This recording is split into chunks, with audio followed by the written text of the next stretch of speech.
All Hello. So it's another installment of Heritage and History with Maureen Taylor and Amy Johnson Crow. and it's August. How did that happen? I'm not really sure, but it feels like I'll be shivering in this office in just a minute Yeah. in January. There'll be snow piled up, and this will be a distant memory. But we hope that you can join us for today's Heritage and History. And we have a lot to cover. We have our usual news, books, websites, miscellaneous stuff. And this is Be Live, so you can communicate with us. If you post to the Facebook page, I get to see them and share your reactions and your questions. We're a week early this week because Amy's going to be somewhere. Where are you going to be next week, Amy? I'm going to be in Columbia, Missouri for the Missouri State Genealogical Association's annual conference. Wow. So next weekend, if you are in the Columbia, Missouri area, pop on over and see me. That sounds good. I'm actually doing a webinar for Missouri this coming next weekend. Fun. Our paths will cross. Yes. Although virtually. Yeah, they'll virtually cross. Exactly. So where should we start? Where would you like to start? Books, websites, Let's start with books. Books. I know, because we're both reading cool things. Yeah. And you are reading. I'm going to push that to the broadcast. I am reading right now this book, and I see you have it up there, but I'm reading it on my Kindle, called The Cooking Gene. I have had this on my to read list forever. It just came out in paperback, but so if you're more of a paper person, I just got it on Kindle. But The Cooking Gene by Michael Twitty. The subtitle is A Journey Through African American Culinary History in the Old South.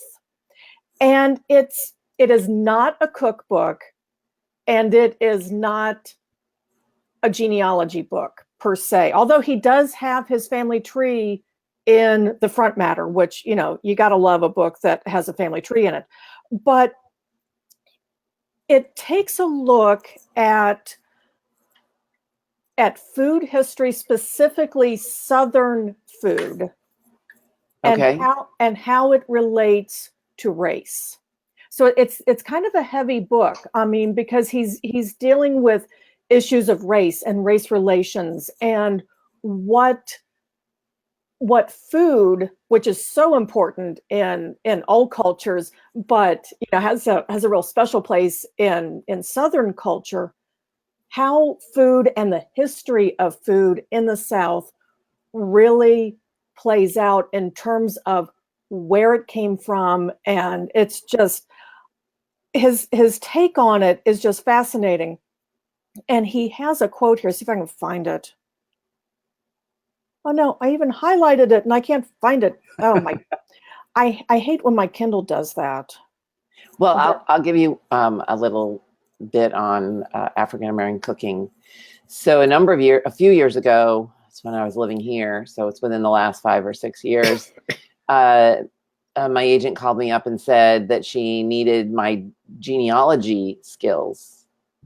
She was working on a cookbook and had a woman who was like Michael Twitty in tracing where that cooking gene came from. Mm-hmm. So I had to do a little bit of research to try to figure out where that cooking gene came from. Yeah. And it was very cool to do that research. I actually pushed it back a generation earlier than the woman knew about. Mm-hmm. But when the book came out, they didn't mention that earlier generation. Well, But it did have a little sort of family history story in the beginning. I thought that was a really cool way to introduce a cookbook. Yeah, that's I mean, and cookbooks are they're so neat. Sometimes it's like I read a cookbook and it's like, okay, well, that's close enough to actually cooking. So, I have my maternal grandmother's cookbook. Oh, nice. Which isn't much. It came in a it must have come with flour that she bought at the store. Right. So it's a Canadian flour company. And a couple of years ago, I tried to, and I asked my mom about it, and she said, "Oh, my parents divided up the cooking." So my maternal grandparents, one did one thing in the kitchen and one did something else. I think her father did the baking. And so I'm gluten-free. Right. And so I've started converting some of those recipes to gluten-free recipes. I can't use the same flour. Right. But I have one of those if anybody wants one. It's a recipe. It's my grandmother's poor man cake, which doesn't include any eggs or butter. Right. But it does have shortening in it. So it's you could build a house with it. It's good. Not exactly the lightest of cakes, I take No, it. it is a heavy, dense cake, and it's got raisins in it, and Right. it was I had her handwriting annotations to it. But did you find your highlighting? I in did. there? I did. Okay. I did find my highlighting, and he's talking about all of the different cultures that are in the Old South and the cultures that are coming into it now. And he says, talking about bringing the cultures together. And he says, one way is through reconnection with the culinary culture of the enslaved, our common ancestors, and restoring their names on the roots of the southern tree and the table those roots support. That's a pretty powerful quote. I mean, I'm just getting into this book, and it's not what I would call light reading. I mean, he's dealing with some pretty heavy topics here, but it's fascinating. So again, the book is The Cooking Gene by Michael Twitty. That's mine this time. That sounds pretty good. Yeah. So my book, let me find it for you. Hopefully it will show up. Got to search it. I was at this. Can you see that, Amy? Yes. So I was at a bookstore in Vermont because I was up there for our every 2-year family reunion, and spied this book called Blood and Ivy. Whoops, where's the camera? On the book stand of new books, and had to buy it immediately because it's the 1849 murder at Harvard. It's the Webster Parkman Parkhurst thing. And the reason I bought it is because this man haunts me. I have his name, and his father was the prosecutor on that case. Now, did you know that when you bought that book? Yes. Oh, okay. Yeah, I knew that. That's why I had to have it, because okay. I have researched this family. I mean, I know so much about this family. It's incredible. I know more about this family than I will ever know about my own family. And I've researched it. I've written about it. I've written some fiction about it. I mean, and every time I think I'm done and I'm not going to finish the piece of fiction, something else pops up. And this is it. Yeah. So it's Blood and Ivy. I don't generally read true crime, but with this man's father who sits on my desk, his father being the prosecutor, I have to read it. And it's very well written. It's fascinating. I can't put it down. And it's just really good. Yeah. So I highly recommend it. Good historical true crime. Yeah. It's very good. The guy is actually, he teaches, he's not a historian. He teaches English at Portland State University, but he has written 9 books of nonfiction. Cool. So that's pretty fabulous. I have to check that out. See, I enjoy true crime. Well, I shouldn't say I enjoy true crime. That sounds really, really bad. Oh, Amy, we know about your dark side. Yeah, I mean, I've always, there's something about, I mean, I don't know, police procedurals on TV, Law and Order. Yeah, I watch all those things. All those things. Yeah, but this is, I mean, the research that was done into this is, and it's so suspenseful. Mm-hmm. Like, the guys killed him off, but they can't find the body. So that's part of the whole thing. It's one of the very first forensic cases. And when I was doing the research on this guy in the photo, which I put away already, I remember thinking, wow, that's a really interesting murder case. And it actually catapults his father into the political arena. And how often do we see that happen? Well, quite a bit. We have some comment. To check that out. Okay, so we have Deborah Hartstock, never disappoints us, our regular commenter. In 1867, just after she was married, my second great-grandmother asked her mother-in-law and her mother and some other relatives for various cake and other recipes, and that's been handed down to us. And she says she's tried a few of the recipes. They're fun to make, but very high in sugar. Oh, I bet. Sugar, not butter. More sugar. That's interesting, isn't it? Yeah. And then we have somebody just said they love seeing us live, and we love being live. We have a lot of fun with this. Love discussion about books. Good, because Amy and I appear to be both readers. It works out well. It works out well, exactly. And June Butka says that she has converted some of our family recipes to a healthier version, and her favorite is peanut butter soup. Ooh, that sounds June, I'm good. not likely to have peanut butter soup. I'm really allergic to peanuts. I, on the other hand, will be happy to try that. So, June, you can there you go. Yeah, send me the recipe. There you go. She's giving us the link. Oh, we have a link. Yes, a link. Awesome. Oh my goodness. Oh, I'll have to check that out. That sounds intriguing. Yeah, not for me. Yeah, I have a recipe from, well, I have several family recipes, but one in particular that I haven't tried yet. It's actually from my step grandmother.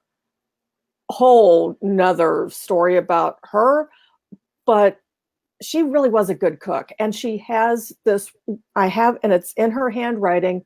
It's called the Ramsey Sundae cake. Sundae, Sundae.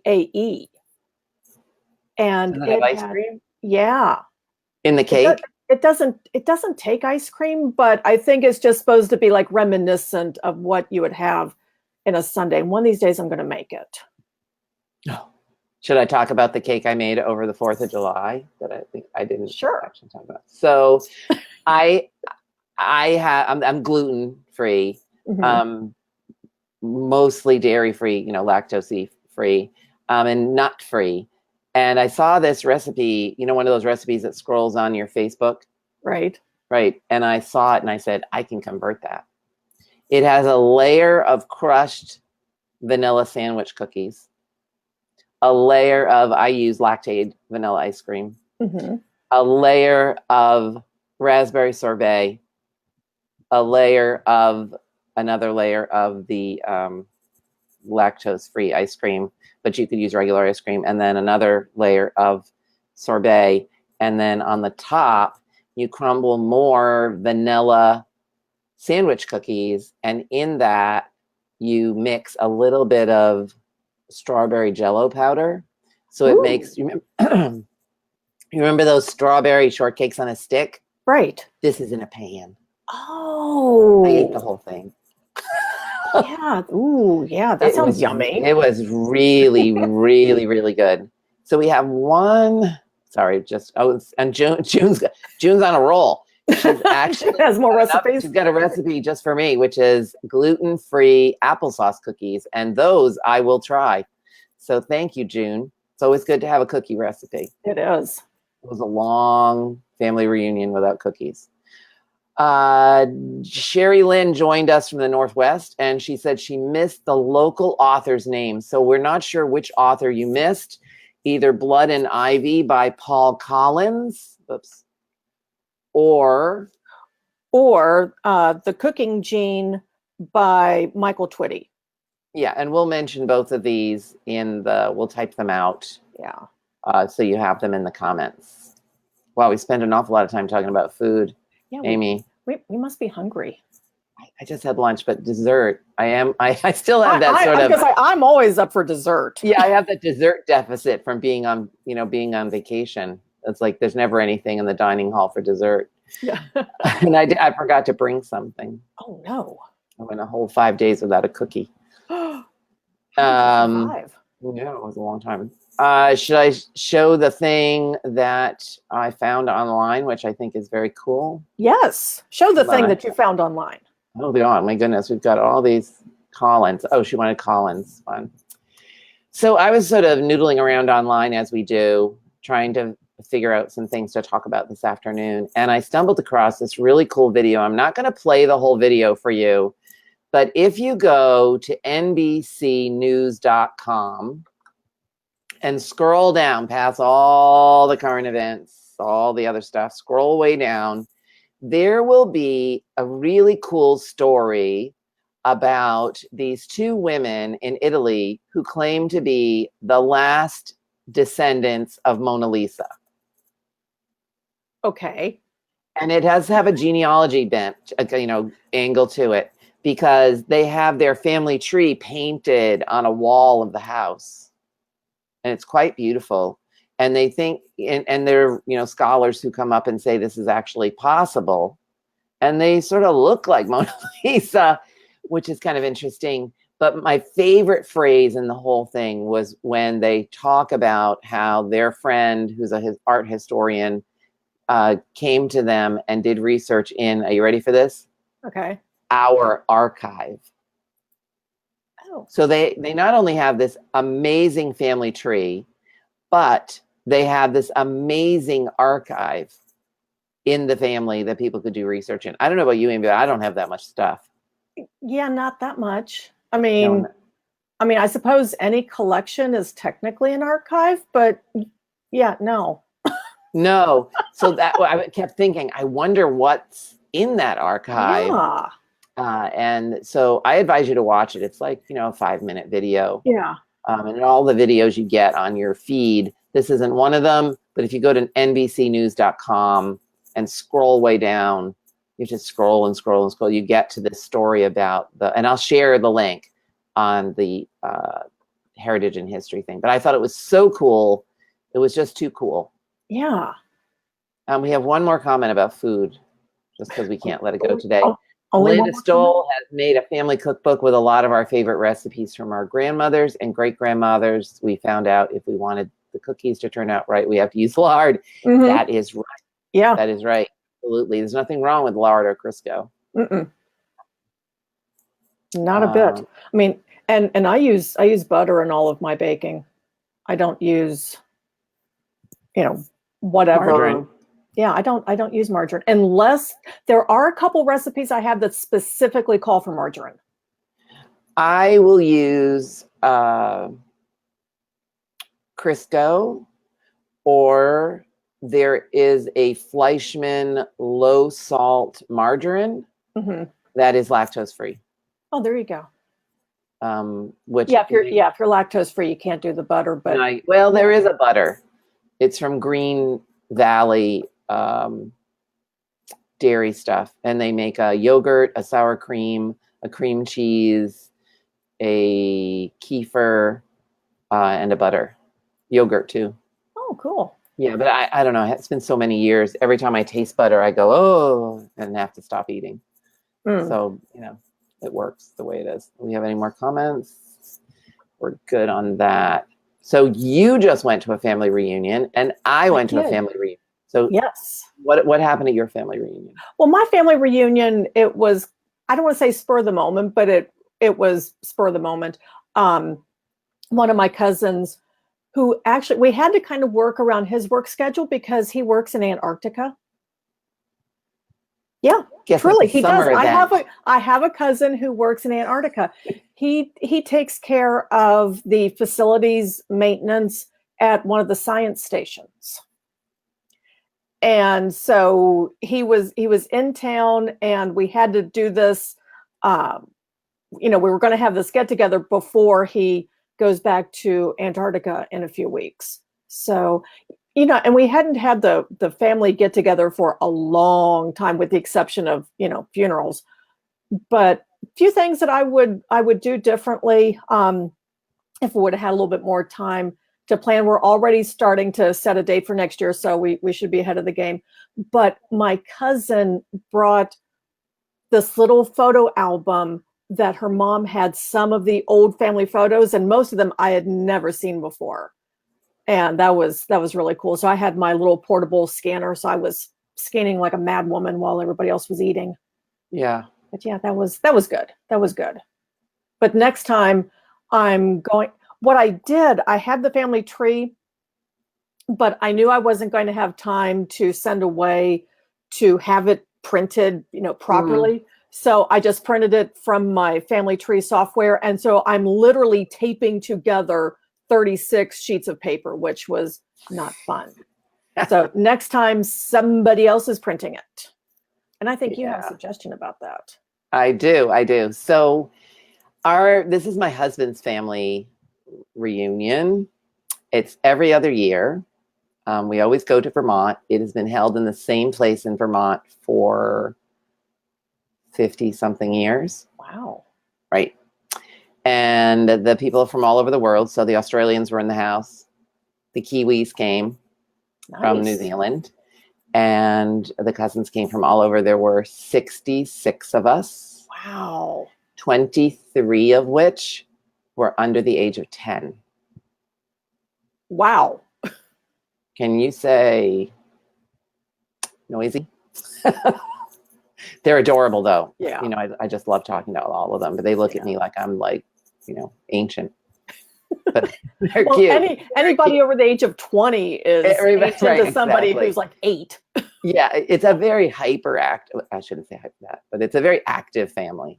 Yeah. So I often take breaks, and I spent an afternoon going to see some Revolutionary War forts in the upper, the sort of tip of Lake Champlain. There's a lot of, there's Fort Ticonderoga Okay. and Crown Point, which I thought was even better than, the ruins were even better than Fort Ticonderoga and Mount Defiance. And I dragged my husband all over the place.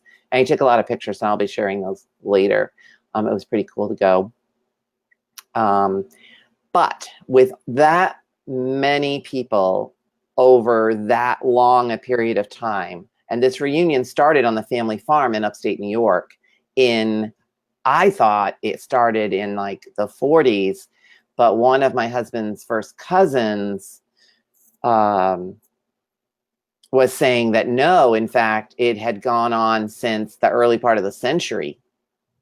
So the several of us in the family decided we'd do a descendancy chart from the people that we thought started the reunion. And so I went out and bought a notebook and started sitting down with everyone and saying, I need all your information, because there's so many generations now. Right. And, before the reunion, everyone is like, oh, who's so-and-so's kid again? How many kids do they have? And I'm like the person that's supposed to know.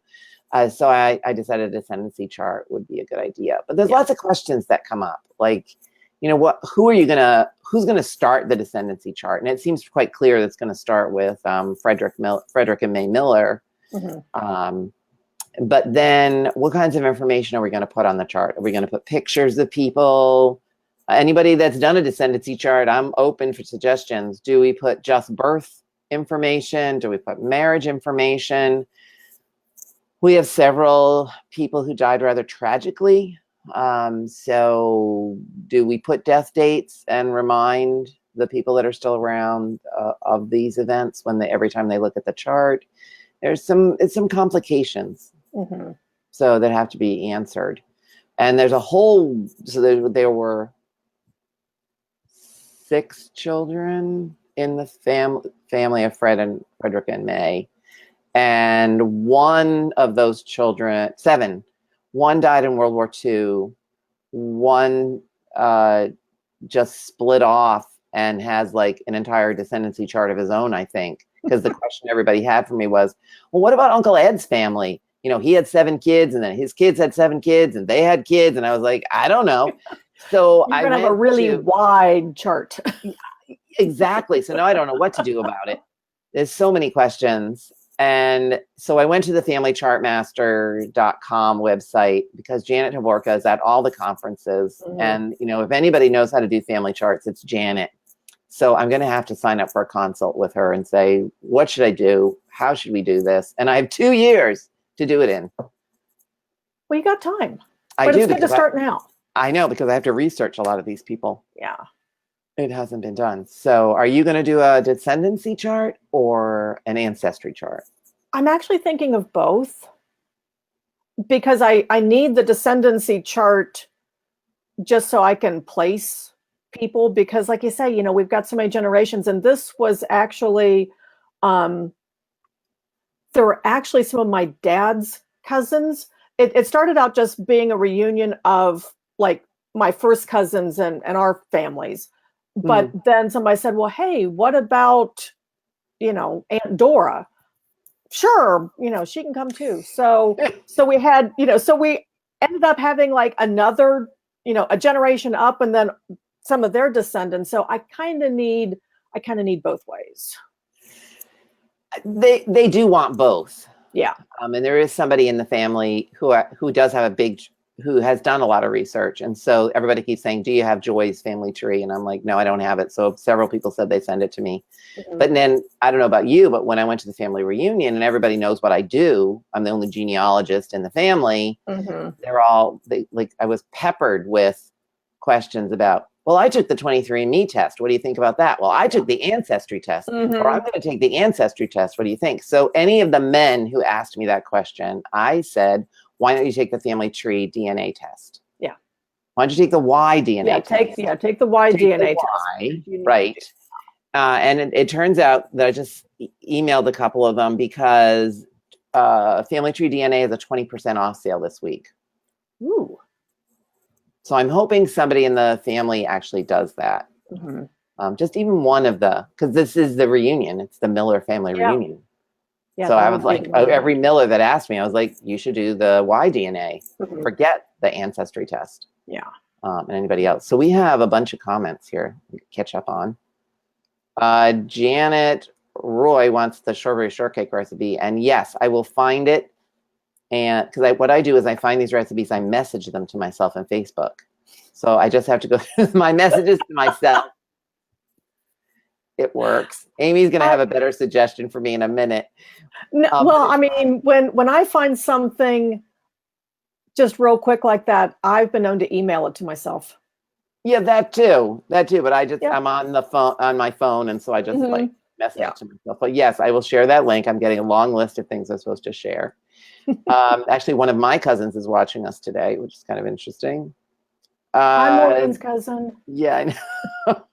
Actually, he found something amazing. Dan, if you're still watching, he found an amazing photo album at a estate sale near where he lives, and he carried it all the way up here in his suitcase, and then gave it to somebody who then gave it to me. Aww. And it is the most amazing photo album scrapbook of this British diplomatic family. Oh. Yeah, I did a little bit of research. It turns out that my friend who lives up the street, her British cousins were visiting at the same time, and her British cousin is a big genealogist as well. So I always get invited over for dinner so the two genealogists can have something to talk about. But I brought the album, and we just spent time over in the other room. Everybody else is socializing, and we're off in the other room searching the family names. Mm-hmm. So it turns out to be a diplomatic British family. What they're doing in Florida, I haven't figured that out yet, but I will. Hopefully. It's very cool. So thank you to Dan for that. And then Yvonne just had a comment about Crown Point, that she said she had a Canadian ancestor who was born at Crown Point when it was in French hands in the 1700s. Crown Point, the French fort, dates from about 1731, and it's just the outline of the fort. And that's a sort of right at the point. And then the French blew it up. Right. But then the British, good fort. But then the British built Crown Point, and the barracks are the stone barracks that are still there. And so you can walk in the barracks and walk Ooh. On the embankments and I was just in absolute heaven. Cool. Yeah. What a nerdy vacation, right? Hey, works for me. I know other people were out playing golf, and I was like, I'm going to Fort Ticonderoga. Yeah. And let's see. So you had your, well, we should just mention one thing first. We should mention conferences before we get to your app, which is going to take a little time to explain. We probably should. So the Federation of Genealogical Societies, FGS, their conference is coming up in less than 3 weeks. It is August 22nd to 25th in Fort Wayne, Indiana. And even though it's the Federation of Genealogical Societies, you do not need to belong to any genealogy society to attend. It's open to everybody. That's right. Yeah, and the convention center is right across the street from the Allen County Public Library, which has a phenomenal genealogy collection, like the largest genealogy collection in a public library in the United States. I know, it's fabulous. Yeah, it is. I mean, and the collection, it isn't just Indiana. I mean, it is nationwide, and they've got Canadian stuff and British stuff and all sorts of cool stuff. So, but I'll be there. Yeah, you'll be there. I'll be there. I mean, that's reason enough to attend right there. Right. I'll be in booth 507. Just in case. I'm not going to have a booth, but I am speaking like 3 times. So. And you might come by the booth and we might do an impromptu live. Yeah, probably. Maybe. That can probably be arranged. But I will say that even if you can't free up your calendar for all 4 days, you can register for 1 day or a 2-day pass. So, yeah, but that's coming up. And you can find that over at fgsconference.org. And we have a brand new conference this year, which I don't know if it'll be a regular event or just a one-time event, which is My Heritage is doing an international conference because, of course, they're very much an international company. Mm-hmm. And they are going to be in Oslo, Norway in November. Ooh. Be a little chilly. Might be. Be a little dark, maybe. But you'll be inside anyway, so. Right. So they have, it's focused on, of course, DNA and workshops and things like that. And it'll be very cool. It's like over a weekend.